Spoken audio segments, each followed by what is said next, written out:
Assalamualaikum warahmatullahi wabarakatuh. Dengan Hasan di sini, dan dalam kesempatan gue pertama kali ini gue mau nge-review buku yang berjudul Never Eat Alone. Buku ini sendiri rilis pada tahun 2059 di Amerika Serikat dan langsung menangin penghargaan New York Times Bestselling Author di tahun yang sama. Dan di Indonesia sendiri baru pada tahun 2011 buku ini diterbitin oleh Gagas Media. Buku ini kan udah 15 tahun yang silam. Apakah masih bisa dipakai buat di tahun 2020? Masih bisa banget. Tips dan trik yang dibagiin di buku ini itu masih bisa relate di tahun 2020 ini.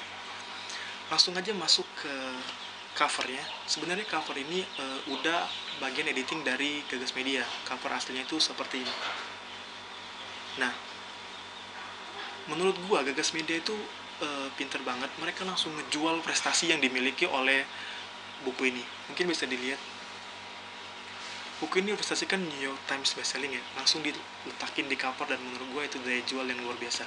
Dan masih banyak informasi yang ditambahin di cover ini, seperti contohnya bermacam rahasia sukses dan kiat menjalin jejaring. Menurut gue, penambahan kata-kata ini melengkapi informasi apa yang ada di buku ini, dan menurut gue itu adalah pilihan yang tepat. Masuk ke isinya, di isinya sendiri buku ini mempunyai 394 halaman terbagi menjadi 4 bagian dan 31 bab.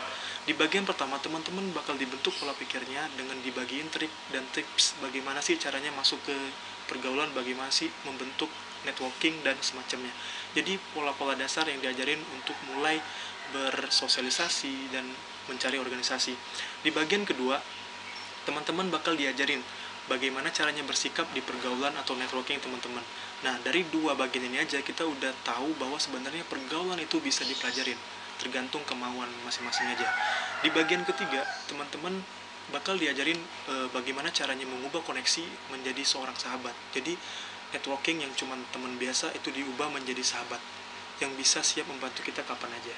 Kan kebanyakan mungkin teman-teman rasain bahwa teman bakal datang di saat kita lagi seneng, dan pas lagi susah rata-rata pada ngilang. Nah, ternyata itu ada tips dan trik yang bisa dipelajarin, dan di buku ini semua diajarin.